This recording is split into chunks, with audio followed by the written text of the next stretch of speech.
Retour sur le plateau, on va aborder un autre sujet. On va essayer de savoir si on peut contrôler sa pensée, si on peut, j'allais dire, influencer son état d'esprit. On voit ça avec Florence. Je vous donnerai son nom tout à l'heure. C'est dans Cosmo Rayonné.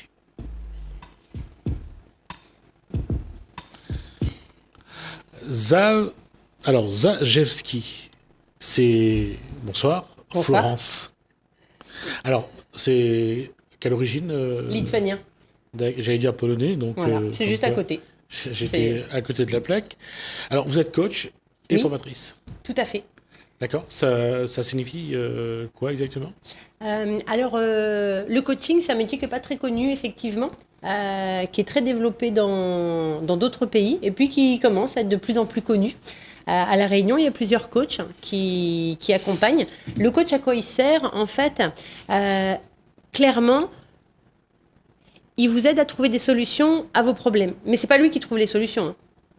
Le coach, lui, ce qu'il fait, c'est que Il propose j'allais dire des chemins, il propose une façon de penser, il propose de savoir comment mettre telle idée avec telle idée ou changer de cadre. C'est en tout cas essayer d'enlever la personne dans son cadre pour essayer d'ouvrir, pour lui permettre de penser différemment.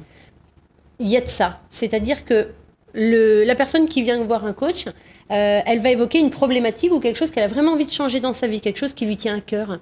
Et puis, le coach, lui, en posant des questions, il va aider le coaché à prendre conscience de certaines limites, de certains freins, de certains de ses comportements ou de ses pensées qui l'empêchent d'aller vers ses objectifs, vers ce qu'il aimerait vivre, vers ce qu'il aimerait être, vers les comportements qu'il aimerait adopter.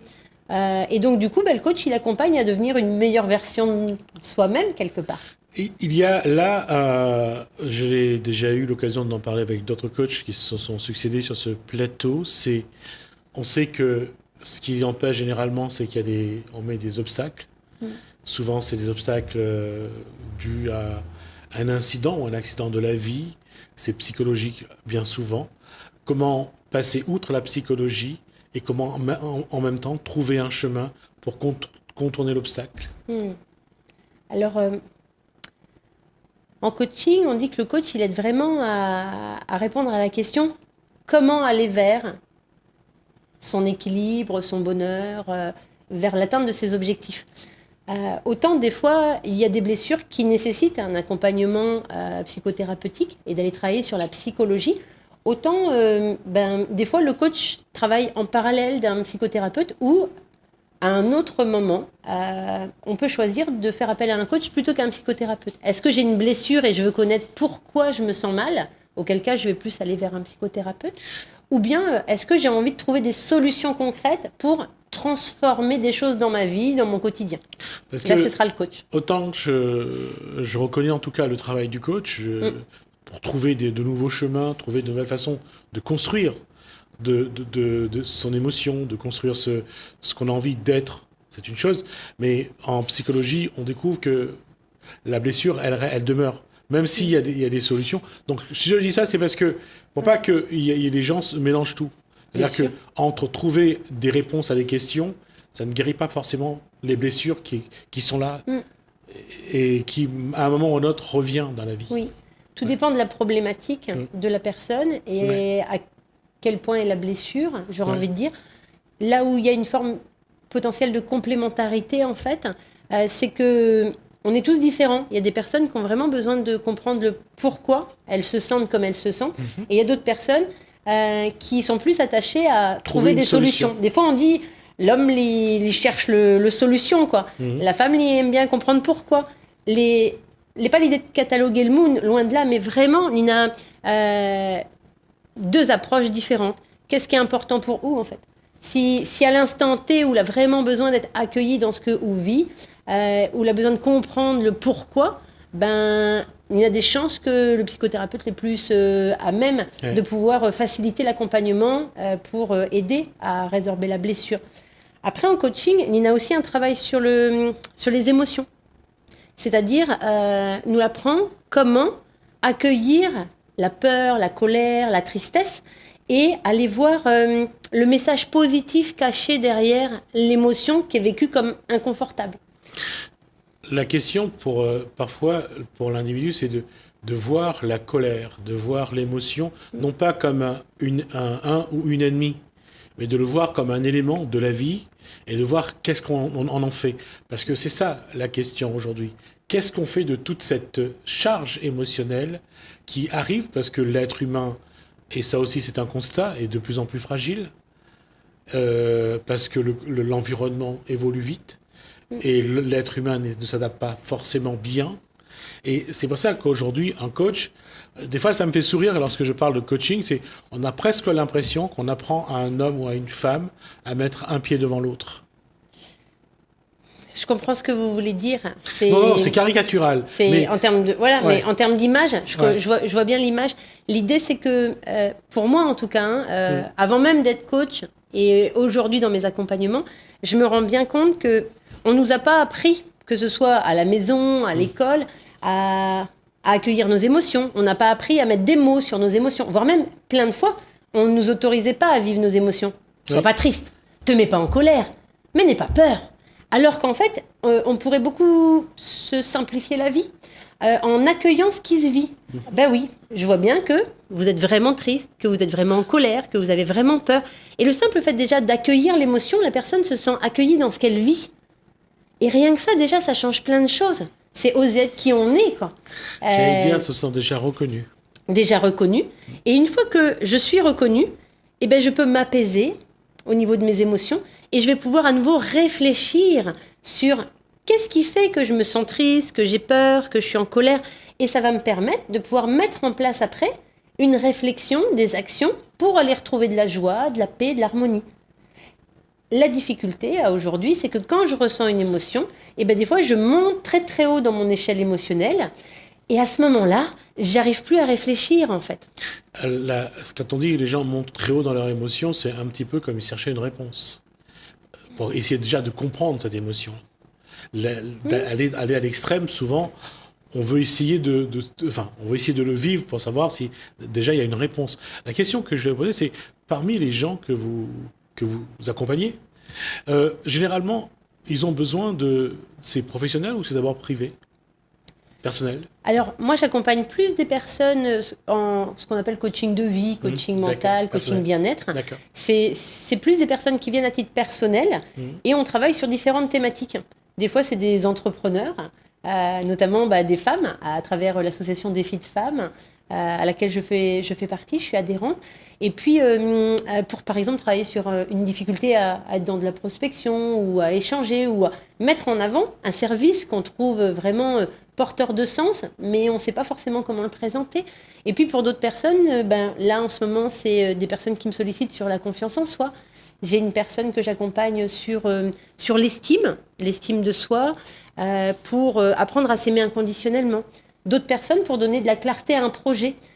Plutôt que de penser en boucle, je le fais pas alors que je veux le faire depuis des années, hop, on met la situation à plat sur les envies, les besoins de la personne, en quoi c'est connecté à ses valeurs, ses forces également, qu'elle va pouvoir mobiliser. Et puis, elle va pouvoir décliner comme un plan d'action, comme on pourrait faire une routine bénéfique aussi, pour sa vie personnelle. Elle va échelonner en petites étapes tout ce qu'elle va pouvoir faire pour commencer à aller vers ce projet. Et du coup, plutôt que de le ruminer, plutôt que de s'en vouloir, plutôt que de se faire des reproches, plutôt que de généraliser du genre de toute façon, j'ai toujours plein d'idées, je sais rien, ce genre de choses, et ça va permettre à la personne de se mettre en action, d'être plus libre au niveau de son mental et aussi de pouvoir se satisfaire de l'avancée, étape par étape. Parce qu'il y a des objectifs, des fois, c'est sur une semaine, mais des fois, il y a des objectifs sur un mois, un an, des fois même un objectif de vie qu'on va pouvoir vivre peut-être dans 5 ans ou dans 20 ans. Et c'est possible de faire des petits pas au fur et à mesure de la vie. Alors aujourd'hui, en termes de coaching, on voit que les individus ont de plus en plus de mal à faire face à eux-mêmes. Et c'est ça le gros problème, c'est-à-dire que se dire, est-ce que j'ai le droit d'être heureux? Est-ce que j'ai le droit au bonheur? Il y en a d'autres qui souffrent autour de moi. Et je pense que ça, c'est une question que pas mal de monde se pose. Est-ce que leur bonheur est forcément lié à ce qu'elle voit à côté. Et souvent, ce qu'elle voit, c'est pas. Les gens ne sont pas heureux, quoi. Si les gens ne sont pas heureux, est-ce que moi, j'ai le droit d'être heureux? Oui. Ben, j'aurais vraiment envie de dire aux personnes de s'autoriser à voir tous les petits bonheurs de la journée. Même si une journée n'est pas 100% réussie, il y a des petites réussites dans chaque journée. Et en fait, aujourd'hui, au niveau scientifique, c'est démontré que on peut modifier notre perception du bonheur. Que le bonheur, c'est une perception. C'est pas quelque chose qu'on met dans une case. Et il y a plusieurs sortes de bonheur. On dit qu'il y a le bonheur éphémère, bonheur hédonique, au niveau scientifique, c'est comme ça qu'ils l'appellent. C'est lié au petit plaisir. Je mange un carré de chocolat. Bon, le premier carré, il est quand même beaucoup plus délicieux que le dernier carré de la tablette. Parce qu'il y a une histoire d'équilibre et de ne pas être dans l'excès, en fait. Et par contre, il y a le bonheur durable. Le bonheur durable, qu'ils appellent bonheur eudémonique, c'est un bonheur qu'on peut vivre en nous tout au long de notre vie, même en vivant parfois des périodes de vie difficiles. À travers une séparation, un deuil, un problème de santé auprès de quelqu'un qui nous est cher ou même de nous-mêmes. Hein. Et du coup, ça va permettre de pouvoir garder en nous, même dans les périodes difficiles, nos valeurs, ce qui a du sens pour nous. On va apprendre à nourrir nos besoins pour notre équilibre de vie et ça va nous aider à être résilients, c'est-à-dire à dépasser les épreuves de la vie. Je peux aussi très bien, dans le cadre du coaching, modifier ma façon de penser. Comment est-ce que vous voyez l'erreur, la notion d'échec? Est-ce que c'est un problème en soi ou pas? Pour moi... Là-dessus, il y a une évolution. En tout cas, on dit qu'on est en train d'expliquer qu'un échec, c'est une étape. Si ça marche pas là, il faut soit passer à autre chose, soit aller ailleurs pour faire autre chose. Mais en tout cas, ne pas rester sur ça en disant cet échec-là va bloquer votre vie. Oui, c'est l'idée de le voir comme une expérience. Voilà.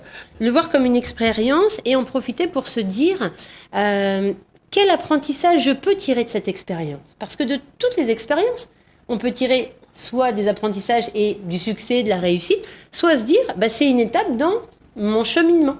Et ce qui amène souvent ce que les gens disent, l'état d'esprit, la pensée positive. En tout cas, au dire de ce que j'ai entendu, en tout cas selon vos propos, la pensée positive, en tout cas, est une arme, est un outil que vous utilisez. Oui, ouais.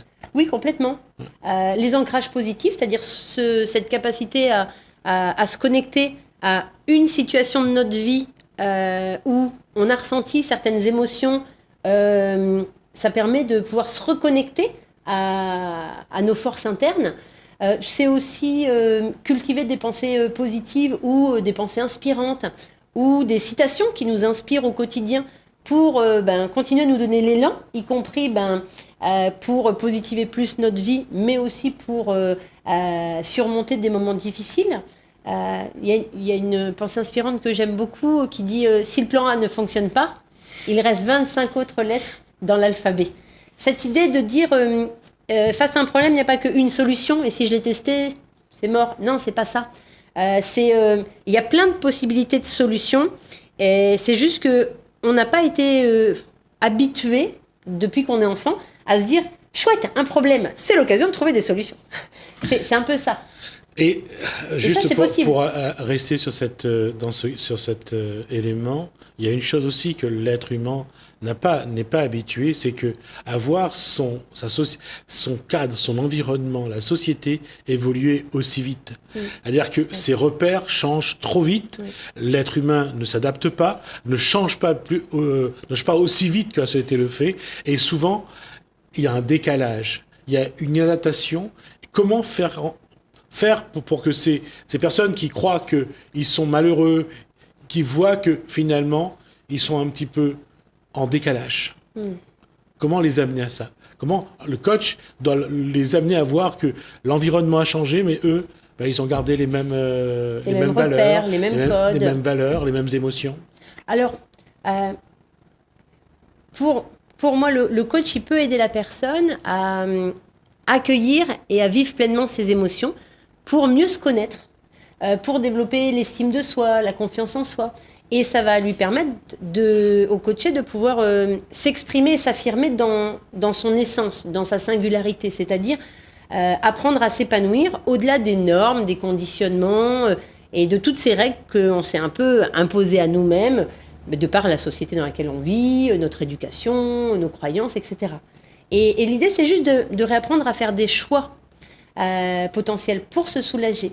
Ensuite, il y a vraiment la possibilité de prendre sa vie en main. C'est-à-dire que même quand on pense qu'on ne peut pas changer, en réalité, c'est une histoire de pouvoir de la pensée.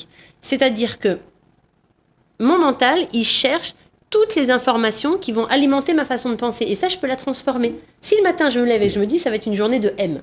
Je peux me dire M comme merde ou M comme amour. Eh bien, en fait, mon cerveau, il va aller chercher tous les indices dans la journée qui apportent la démonstration de ma pensée. Donc, l'idée, c'est qu'on peut tous changer notre façon de penser. Oui. Les neurones le permettent. Aujourd'hui, les neurosciences ont apporté la preuve de ça. On peut transformer notre façon de penser, ne serait-ce qu'en s'entraînant.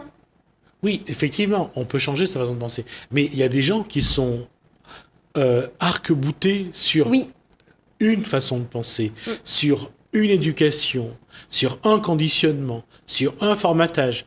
Et c'est là que le coach ou le psychologue ou le psychothérapeute souvent se heurte. On a l'impression d'avoir une muraille que la personne ne veut absolument pas toucher, quoi.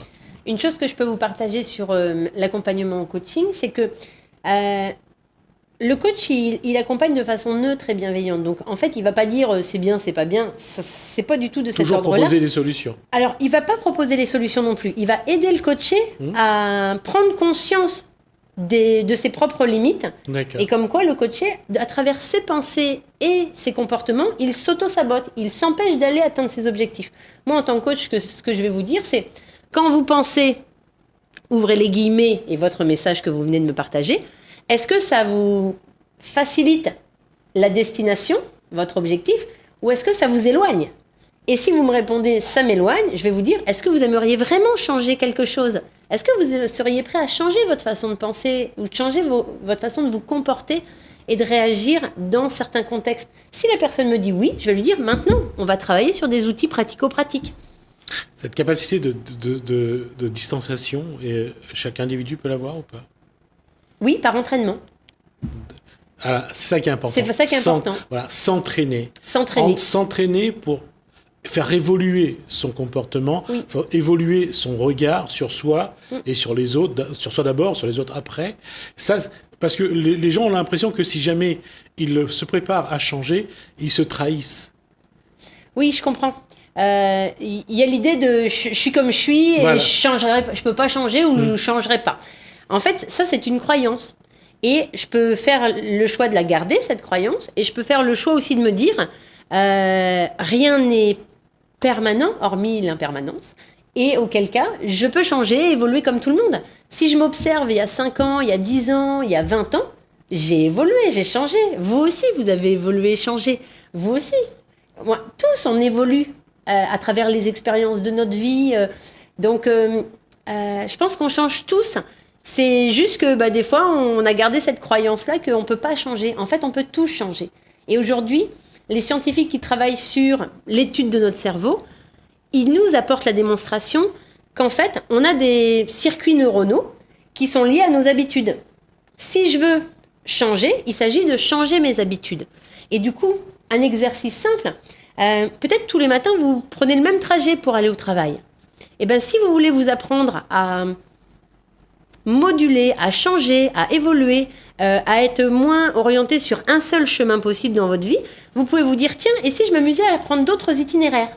À tester peut-être d'autres chemins. Peut-être même que vous découvrirez que c'est plus rapide et que vous serez moins dans les embouteillages sur la grande route. Donc, il y a plein de possibilités. C'est juste s'entraîner. Il y a une histoire de ténacité, de discipline et de patience. Mais dès qu'on commence le travail, on évolue et on chemine. Donc, j'aurais envie de dire, c'est une évolution tout au long de la vie. C'est juste, est-ce qu'à partir de maintenant, vous êtes prêt à aller vers ce chemin ? Pour montrer que ce genre d'exercice n'est pas si simple, essayez de changer votre itinéraire pour aller au travail ou pour autre chose que vous faites le plus souvent. Vous verrez que c'est pas si simple. Qu'en changeant d'itinéraire, ça va vous titiller. Voilà. J'allais dire autre chose, mais je me contenterai de ça. Effectivement. Voilà, on arrive à la fin de cet échange. En tout cas, on a eu plaisir à échanger, Florence. J'éviterai de dire le nom pour pas le massacrer. J'espère qu'on aura l'occasion de se revoir là sur le plateau pour pour des thèmes plus précis. Là, on a abordé les généralités. Si demain il y a un thème ou si vous avez quelqu'un avec qui on peut échanger également, bien sûr. Ça sera un plaisir de vous recevoir, vous et la personne, pour parler du coaching. Juste une question, s'il y a des gens qui veulent vous joindre, vous avez une page Facebook ? Oui, on peut me contacter par mail ou par Facebook. Sur Facebook, c'est florence.zajewski, ZAJEWSKI, .coach.974. Et puis, d'ici quelques semaines, vous aurez l'accès détaillé à mon site internet www.ose.re. Florence, merci. Merci. Ça a été en tout cas un plaisir. Merci. J'espère que vous avez pris plaisir d'être avec nous, en tout cas de nous écouter. Merci à vous de nous avoir suivis. Merci Lalaine, merci François. Je vous dis à demain.